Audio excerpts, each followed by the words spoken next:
মালিক আমাকে ছাড়ুন, আমার সাথে এই কাজ করবেন না প্লিজ। আমার বাড়িতে স্বামী আছে, তারপরও মালিক কাজের মেয়েকে ছাড় দিল না। কাজের মেয়ের সাথে যেভাবে করল শুনলে আপনার আত্মা কেঁপে উঠবে, আপনার মেশিন দিয়ে পানি চলে আসবে, আপনি হাতের কাজ করতে বাধ্য হবেন। তাই গল্পটি মনোযোগ দিয়ে সম্পূর্ণ শুনুন। আমার খুব গরিব পরিবারের জন্ম হয়, তাই জীবিকার তাগিদে মানুষের বাড়িতে কাজ করতে হয়। আমি যেই বাড়িতে কাজ করতাম সেই বাড়ির মালিক অনেক ভালো ছিল। আমি যখনই যা চাইতাম তাই এনে দিতেন। উনি আমাকে বাড়ির সব ঘরে যেতে দিত, কিন্তু একটা ঘরে যেতে বারণ করতেন। ওই ঘরটা ছাড়া বাকি সব ঘর পরিষ্কার করার ও বিভিন্ন কাজের দায়িত্ব আমার ছিল। একদিন মালিক বাড়িতে ছিল না, আর আমি ওই ঘরে গিয়ে ভেতরের দৃশ্য দেখে আমার গায়ের লোম খাড়া হয়ে গেছিল, কারণ ওখানে আমি প্রায় 8.5 মাস ধরে এই বাড়িতে কাজ করছি। এর আগে আমি এই বাড়ির সামনের বাড়িটায় কাজ করতাম। ওরা যখন এই জায়গাটা ছেড়ে অন্য শহরে চলে গেল, তখন যাবার আগে আমাকে এই কাজটা জোগাড় করে দিয়ে গেল। এই বাড়ির মালিক অনেক ভালো, সব রকমভাবে আমার খেয়াল রাখেন। এই বাড়িতে আমি ছাড়া আরও দুজন কাজের লোক আছে, আর দুজনেই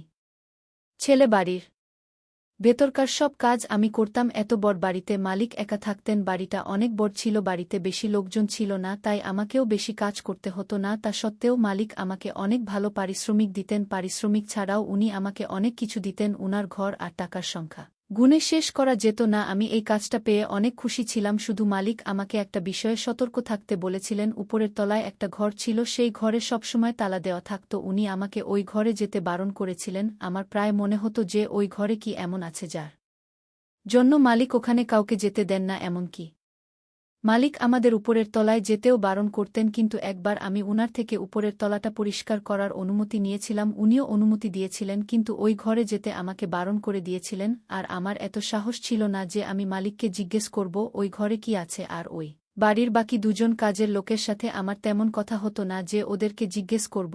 আর সবচেয়ে বড় কথা, মালিক আমাকে অনেক বিশ্বাস করতেন, আর আমি কোনোভাবেই মালিকের বিশ্বাস হারাতে চাই না, কারণ এই বাড়িতে আমি না চাইতেই সবকিছু পাচ্ছিলাম। এখানে কেউ আমার উপর হুকুম চালাতো না, কেউ আমার কাজের ভুল ধরত না। আমি নিজের মতন করে কাজ করতাম, নিজের ইচ্ছে মতন আরামও করতাম। আমার মাঝে মাঝে চোখে পড়ত মালিক উপরের তলা থেকে নিচে নামছেন, মনে হতো উনি ওই ঘরটাতেই যেতেন। কিন্তু আমি কাজের লোক হয়ে মালিককে এই কথাটা কি করে জিজ্ঞেস করি। একদিন মালিককে কাজের জন্য শহরের বাইরে যেতে হয়। যাবার আগে উনি আমাকে বলেছিলেন যে আমি 3 দিনের জন্য বাইরে যাচ্ছি, আমি যখন থাকব না তখন এই বাড়ির দেখাশোনা তোমাকেই করতে হবে। উনি বাড়ির চাবিটাও আমার হাতে তুলে দেন। আমি অনেক দিন ধরে ওই বাড়িতে কাজ করছিলাম, তাই মালিক আমাকে বিশ্বাস করতে শুরু করেছিলেন। বাড়ির সব চাবি আমার হাতে তুলে দিয়ে মালিক বলেন, উপরের তলায় পরিষ্কার করতে যাওয়ার কোনো দরকার নেই, আমি যেন নিচেই থাকি আর বাড়ির দেখাশোনা করি। আমি মালিককে কথা দিলাম যে আমি অনেক ভালো করে তার বাড়ির দেখাশোনা করব। এই 2 দিন আমার পুরো ছুটি, কোনো কাজ নেই। এমনিতেও এই চাকরিটা আমার কাছে সোনার ডিম পাড়া মুরগির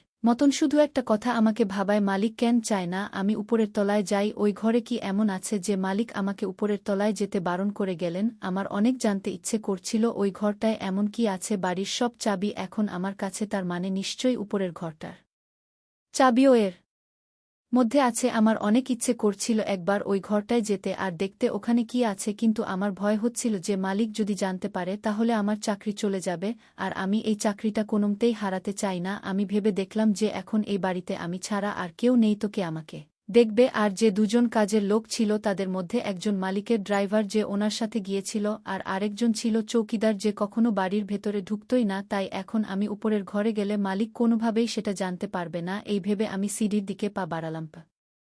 প্রথমে আমার বুক ধড়ফড় করছিল, আমার ভয়ও লাগছিল। আমি জানতাম না ওই ঘরের ভেতরে কি আছে। মনে হয় মালিকের কোনো পুরনো স্মৃতি আছে ওখানে। এই ভেবে আমি ভয়ে ভয়ে সিঁড়ি ভেঙে উপরের তলায় গিয়ে পৌঁছালাম। আমি ওই ঘরের বাইরে 6-7 মিনিট ধরে দাঁড়িয়ে রইলাম। আমার সাহস হচ্ছিল না চাবি খুলে ভেতরে ঢোকার। এই শীতেও আমি ঘামছিলাম। আমি যেটা করতে যাচ্ছিলাম সেটা এক ধরনের চুরি বলা যেতে পারে। মালিকের বিশ্বাস ভেঙে আমি নিজের আগ্রহ মেটাতে যাচ্ছিলাম। আমার বিবেক আমাকে বাধা দেয়, তাই আমি নিচে নেমে এলাম। অনেক বেশি হলে মালিকের কোনো দামি জিনিস বা পুরনো স্মৃতি থাকবে যেটা আমার কোনো কাজে আসবে না, কিন্তু আমার চাকরিটা চলে গেলে গ্রামে আমার বুড়ো বাবা মায়ের ওষুধের খরচা কে দেবে? এই ভেবে আমি নিজেকে সামলে নিলাম। মালিক যাওয়ার একদিন হতে চল উনি বলেছিলেন উনি 2 দিন পর ফিরবেন। পরের দিন সকালে আমি যখন বাড়ি পরিষ্কার করছিলাম তখন আমার মনে হলো যে উপরের তলাটা 2 দিন পরিষ্কার না হলে ওখানে অনেক ধুলো জমে যাবে, আর মালিক ফিরে আসার পর ওটা পরিষ্কার করতে গেলে আমার কাজ অনেক বেড়ে যাবে। এই ভেবে আমি উপরের তলাটা পরিষ্কার করতে চলে গেলাম, কারণ আমি চাই না মালিক ফিরে আসার পর আমার কাজের বোঝা আরও বেড়ে যাক। আর আমি এখন পুরো খালি ছিলাম আর একলা একলা আমার বাড়িতে মন বসছিল না। মালিক থাকলে উনি দিনের অর্ধেকটা বাড়িতেই কাটাতেন আর কিছু না কিছু ছোটখাটো কাজ দিয়ে আমাকে ব্যস্ত রাখতেন। উপরের তলাটা করতে গিয়ে আমি আবার ওই ঘরটার সামনে গিয়ে পড়লাম। এইবার আমি আর নিজেকে ধরে রাখতে পারলাম না।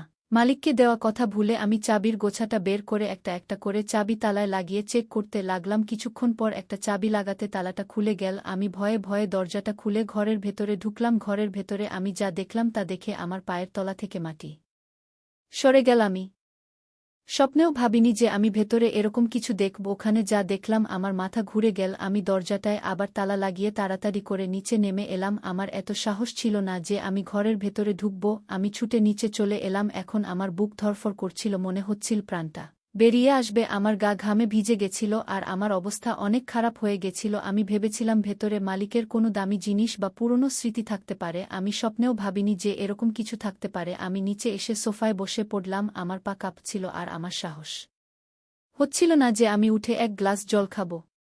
বেশ কিছুক্ষণ ধরে আমি সোফায় ওই রকমভাবে বসে রইলাম। তারপর উঠে আমি কোনো রকমই নিজেকে সামলালাম। সোফা থেকে উঠে আমি প্রথমে জল খেলাম, তারপর ভাবতে লাগলাম মালিক যদি জানতে পারেন যে আমি ওই ঘরের দিকে গেছিলাম তাহলে আমার চাকরিটা আর থাকবে না। কিন্তু ভেতরে আমি যা দেখেছি তারপর আমি চুপ করে থাকলে সেটা একরকমের পাপ হবে। আমি জানতে চাই এরকমটা কেন। তখন আমার মাথায় একটা খেয়াল আসে, আমি শুধু পরিষ্কার করার জন্য মালিকের ঘরে যেতাম আর পরিষ্কার হয়ে গেলে আমি বেরিয়ে আসতাম। উনার ঘরটা আমি কখনো ভালো করে দেখিনি। আজ আমি যখন উপরের ঘরে এমন একটা দৃশ্য দেখলাম তখন আমার জানতে ইচ্ছে করছে যে আমার মালিক আসলে কে। তাই আমি ঠিক করলাম যে প্রথমে আমি মালিকের ঘর খুঁজে দেখব। হতেও পারে যে ওখানে আমি এমন কিছু পাবো যা দেখে আমার পুরো ব্যাপারটা বুঝতে সুবিধা হবে। যখন আমি মালিকের ঘরে গিয়ে পৌঁছলাম তখন আমি এক একটা জিনিস খুলে চেক করতে থাকলাম। উনি কোনো জিনিস লক করে যাননি, শুধু ঘরের দরজাটাই নক ছিল যার চাবি আমার কাছে ছিল। এইসবের একটাই মানে হয় যে মালিক আমাকে অনেক বিশ্বাস করতেন। আমি ভেতরে ভেতরে লজ্জিত ছিলাম যে আমি মালিকের বিশ্বাস ভাঙছি, কিন্তু এই সময় আমার এটা জানা বেশি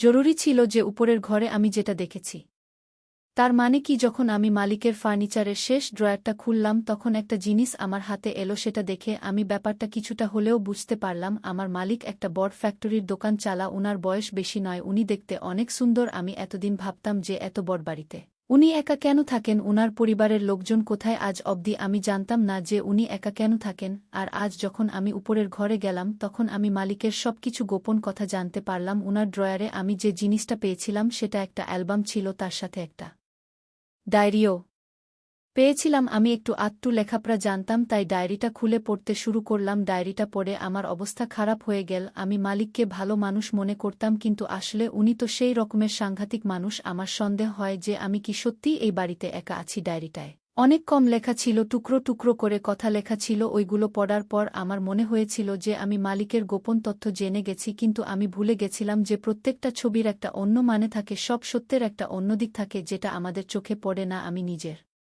মতন করে সব ঘটনাটা সাজিয়ে একটা গল্প বানিয়ে ফেললাম, কিন্তু সেটা আমার নিজের দৃষ্টিভঙ্গি ছিল। আমি কেবল অর্ধেক সত্যিটা জানতে পেরেছিলাম, কারণ মালিকের ডায়েরিতে মাত্র ১-০ থেকে ১-২টা পাতায় লেখা ছিল, বাকি পাতাগুলোই কিছু লেখা ছিল না। আমি অ্যালবামটা খুলে দেখলাম ওখানে মালিকের ছোটবেলার কিছু ছবি আছে যেখানে উনি ওনার মা বাবার সাথে হাসি মুখে দাঁড়িয়ে আছেন। আমি প্রথমবার মালিকের মা বাবার ছবি দেখলাম। ওটা ছাড়া অ্যালবামে আর কিছু ছিল না। তবে আমি সবটা বুঝতে পেরেছিলাম। আমি নিজের মতন করে দুয়ে দুয়ে ৪ করে নিলাম, কিন্তু তখন আমি অর্ধেক ঘটনাটা জানতাম। আমি ভাবিনি যে যখন আমি পুরো